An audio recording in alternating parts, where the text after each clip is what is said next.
사도신경으로 신앙 고백하겠습니다. 전능하사 천지를 만드신 하나님 아버지를 내가 믿사오며 그 외아들 우리 주 예수 그리스도를 믿사오니 이는 성령으로 잉태하사 동정녀 마리아에게 나시고 본디오 빌라도에게 고난을 받으사 십자가에 못 박혀 죽으시고 장사한 지 사흘 만에 죽은 자 가운데서 다시 살아나시며 하늘에 오르사 전능하신 하나님 우편에 앉아 계시다가 저리로서 산자와 죽은 자를 심판하러 오시리라. 성령을 믿사오며 거룩한 공예와 성도가 서로 교통하는 것과 죄를 사하여 주시는 것과 몸이 다시 사는 것과 영원히 사는 것을 믿사옵나이다. 아멘. 다 함께 찬송가 330장 찬양하시겠습니다. 찬송가 330장 찬양하겠습니다.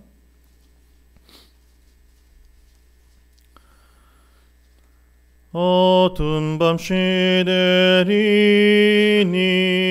내 직분 지켜서 찬 이슬 맺힐 때에 일찍 일어나 해 돋는 아침부터 힘써서 일하랴. 일할 수 없는 밤이 속히 오리라. 어두운 밤 시들이니 내 직분 지켜서 일할 때 일하면서 놀지 말아라. 낮에는 수고하나 쉴 때도 오겠네.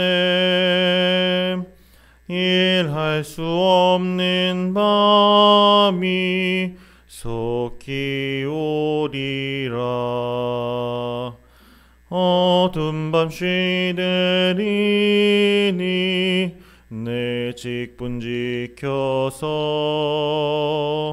지는 해 비낀 볕에 힘써 일하고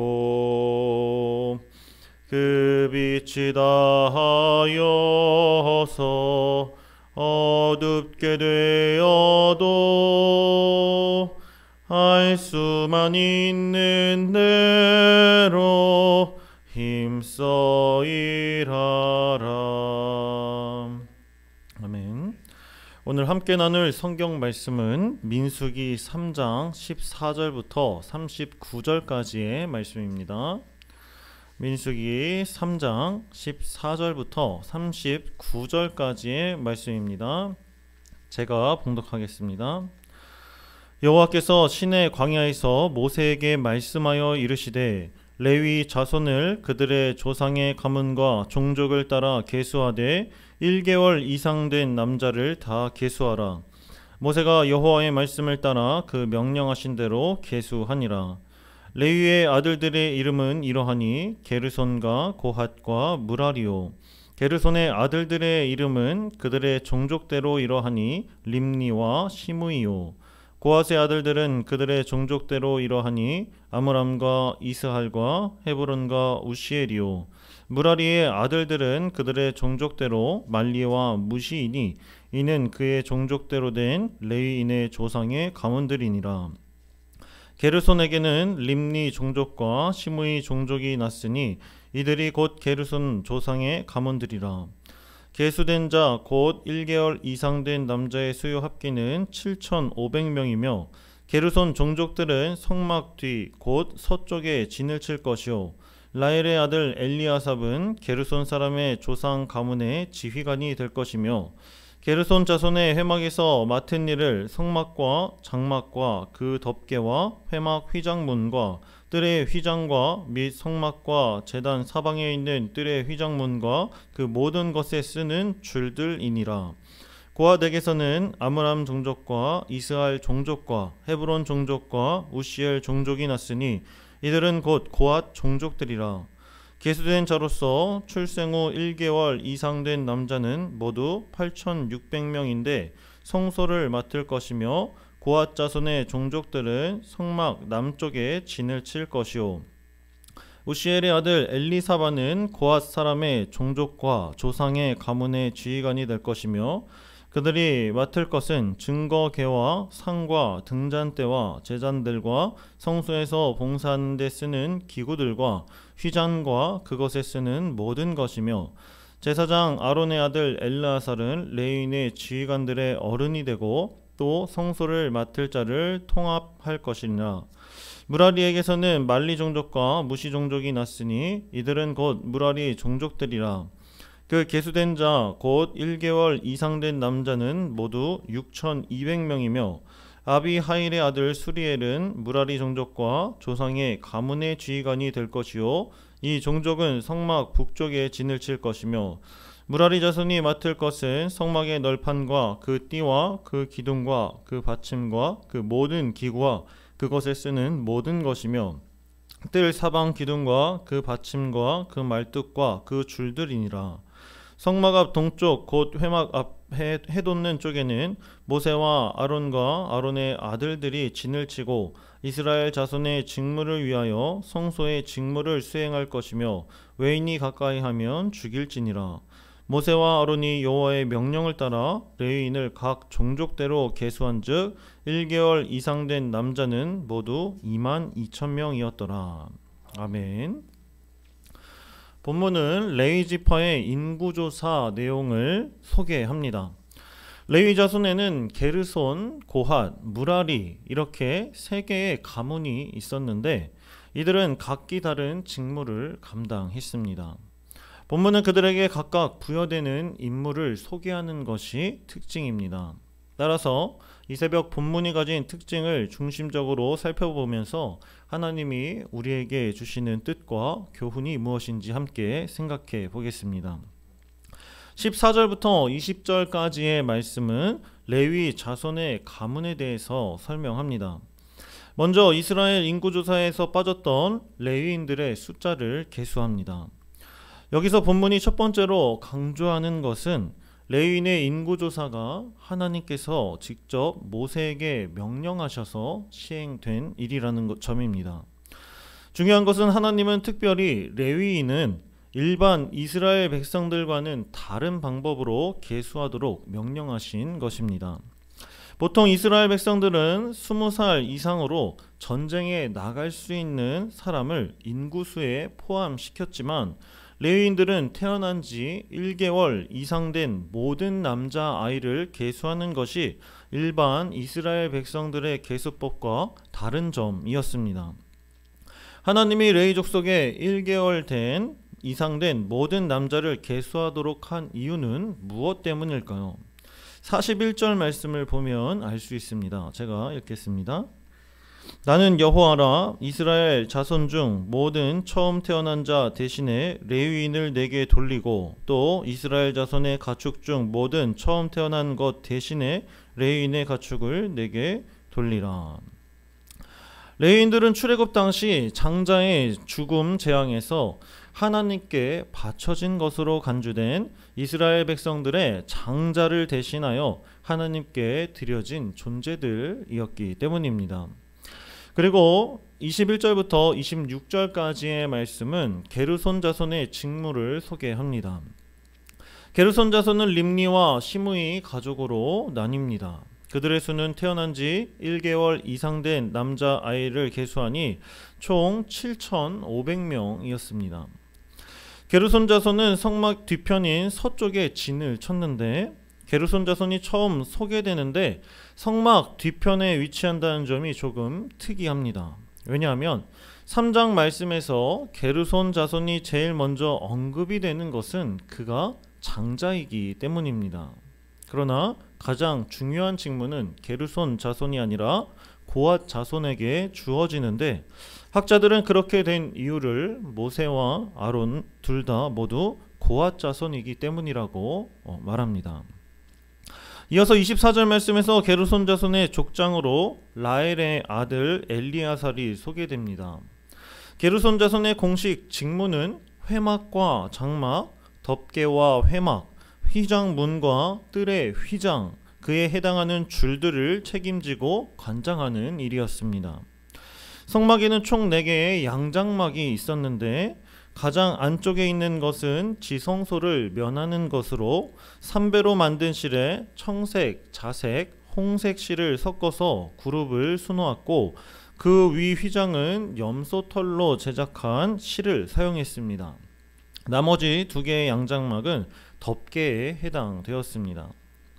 가장 안쪽에 있는 휘장, 즉 성소에 면하는 휘장은 고핫 자손이 관리했고 나머지 모든 휘장과 그 부속품들은 바로 게르손 자손이 맡아서 관리했습니다. 두 번째로 27절부터 32절까지의 말씀은 고핫 자손의 직무를 소개하고 있습니다. 고핫 자손은 아므람, 이스할, 헤브론 그리고 우시엘 종족으로 나뉩니다. 여기서 1개월 이상 된 남자는 총 8,600명이라고 소개합니다. 고핫 자손의 진영은 그 중요성에 따라 남쪽에 위치했습니다. 성막이 동향이므로 남쪽은 오른쪽으로 이해되기 때문에 가장 중요한 성소의 기구를 다루는 고핫 자손이 우선적으로 배치된 것입니다. 고핫 종족의 지휘관은 우시엘의 아들 엘리사반으로 고핫 자손이 회막에서 맡은 임무는 성소와 관련된 일이었습니다. 그들은 증거궤, 떡상, 등잔대, 제단을 비롯해서 성소에서 봉사하는 데 사용하는 기구들과 내성소의 휘장과 부속 기구들을 관리했습니다. 이때 고핫 자손이 다루는 것 중에서 가장 중요한 것이 바로 증거궤, 즉 법궤였습니다. 성도님들도 잘 아시다시피 증거궤는 하나님의 특별한 임재를 상징하는 거룩한 것이었고 유일하게 지성소 안에 위치했습니다. 일반 이스라엘 백성들은 물론 레위인들조차 증거궤를 눈으로 보는 것이 허락되지 않았고 실제로 이 증거궤를 합당하게 운반하지 않고 다른 사람에게 보여 이스라엘에게 재앙이 임했던 적도 있었습니다. 때문에 증거궤와 관련해서 고핫 자손의 임무는 증거궤를 포장하고 관리하는 것이 아니라 증거궤를 운반하는 일이었습니다. 증거궤는 엘르아살과 제사장들이 운반을 위해 포장하고 꾸리는 일을 마친 이후에 고핫 자손이 그것을 운반할 수 있었던 것입니다. 고핫 자손은 레위 지파 중에서도 가장 인정받아 성소에 지극히 거룩한 지성물을 운반하는 특권을 누렸지만 한편으로는 지성물을 다루는 제사장 또는 레위인이기 때문에 더욱 철저하게 하나님 앞에서 정결을 지키고 자신의 영역을 넘어서지 않도록 주의해야 했습니다. 실패는 곧 죽음으로 이어졌기 때문에 엄격하고 신중하게 직무에 임해야만 했습니다. 마지막으로 33절부터 37절까지의 말씀은 무라리 자손의 직무에 대해서 기록합니다. 무라리 자손은 말리 종족과 무시 종족 2가지로 나뉩니다. 그들의 지휘관은 아비하일의 아들 수리엘이었고 무라리 자손 중에서 1개월 이상 된 남자의 수는 총 6,200명이었습니다. 이들의 진영은 성막의 북쪽에 위치했습니다. 동쪽을 향하는 성막을 기준으로 하면 왼쪽 편에 위치했다고 볼 수 있고 성막의 왼편에 위치하는 것은 그들이 성막을 위해 맡은 직무가 가장 하찮아 보이는 일이었기 때문이라고 추측합니다. 출입문에서 반대 방향인 뒤쪽을 가리키는 것이죠. 그들은 육체적인 노동을 주로 했습니다. 무라리 족속의 주요 직무는 성막의 외벽을 형성하는 널판과 띠, 기둥과 받침, 그리고 모든 기구들과 그것들을 묶는 줄이 포함됩니다. 이들의 일은 가장 힘든 노동을 지속적으로 해야 하는 일이었습니다. 무거운 짐을 운반할 뿐만 아니라 광야에서 성막이 이동할 때마다 성막을 해체하고 운반한 이후 다시 재조립해야 했기 때문에 그들의 노동 강도가 상당했을 것으로 추정됩니다. 지금까지 짧게 본문의 특징을 간략하게 살펴보면서 우리는 한 가지 사실을 깨달을 수 있습니다. 그것은 하나님은 세 지파에게 서로 다른 사역을 맡겼듯이 오늘날 우리에게도 서로 다른 직무와 사역을 맡기셨다는 것입니다. 심지어 더욱 놀라운 것은 아무런 능력도 도움도 되지 않는 한 달 이상 된 갓난아기도 인구수에 포함시키셨듯이 우리가 영적 갓난아기 수준에 머물러 있더라도 오직 주님의 은혜와 긍휼로 부르심을 얻고 사명을 받은 존재라는 것입니다. 그렇다면 여러분이 받고 하나님께 받고 지켜야 할 사명은 무엇입니까? 그것은 말씀을 지키고 성도와 함께 연합하는 것입니다. 레위인은 전투에 나서는 대신에 회막을 지키고 관리하고 운반하는 일을 맡았습니다. 그들의 싸움은 바깥에 있지 않았습니다. 바로 진영 안 거룩과 정결을 지키고 말씀에 순종하기 위한 싸움에서는 레위 지파가 선두에 서고 외부의 적들의 싸움에서는 유다 지파가 선두에 선 것입니다. 따라서 우리는 오늘 하루의 삶 그리고 앞으로의 인생을 살아갈 때 교회 안에서 하나님의 말씀을 통해 자신의 거룩함과 정결함을 지키기 위해 힘쓰고 성도와 함께 연합하여 오직 우리를 위해서 싸우시는 하나님의 일하심을 바라보고 증거하는 저와 사랑하는 성도님들 되시길 주님의 이름으로 소망하고 축복합니다. 기도하겠습니다. 사랑과 은혜가 충만하신 하나님 아버지, 오늘날 레위 지파처럼 오직 하나님의 은혜와 긍휼하심으로 택함받아 교회 공동체 안에서 서로 다른 직무를 수행하며 예배가 잘 드려질 수 있도록 섬길 수 있게 하심에 감사드립니다. 우리들 각자가 받은 달란트와 사명을 가지고 각자 자신이 맡은 임무를 엄격하고 신중하게 임하게 하여 주시고 거룩함과 정결함으로 연합하여 우리를 위해 싸우시는 하나님의 일하심을 바라보는 성문 공동체가 되게 하여 주시옵소서. 언제나 말씀으로 우리를 거룩하고 정결하게 하시는 우리 주님 예수 그리스도의 이름으로 기도드립니다. 아멘. 하늘에 계신 우리 아버지여, 이름이 거룩히 여김을 받으시오며 나라가 임하옵시며 뜻이 하늘에서 이룬 것 같이 땅에서도 이루어지이다. 오늘날 우리에게 일용할 양식을 주옵시고 우리가 우리에게 죄 지은 자를 사하여 준 것 같이 우리 죄를 사하여 주옵시고 우리를 시험에 들게 하지 마옵시고 다만 악에서 구하옵소서. 대개 나라와 권세와 영광이 아버지께 영원히 싸움나이다. 아멘. 들으신 말씀을 기억하며 함께 기도하겠습니다. 먼저 게르손, 고핫, 무라리 자손의 직무가 서로 달랐듯이 우리 각자에게 맡겨주신 직무가 무엇인지 깨닫고 그 직무와 사명을 잘 수행하게 하옵소서 기도하시고, 두 번째로 거룩함과 정결함을 지키고 말씀에 순종하기 위한 싸움에서 선두에 서고 함께 연합하는 성문 공동체가 되게 하옵소서 기도하시고, 마지막으로 오늘 드려지는 수요예배를 통해 하나님 영광 받아 주옵소서. 그리고 담임 목사님을 통해 선포되는 말씀 가운데 하나님의 크신 권능이 함께 해달라고 기도해 주시고 각자 개인 기도하시고 돌아가겠습니다. 기도하시겠습니다.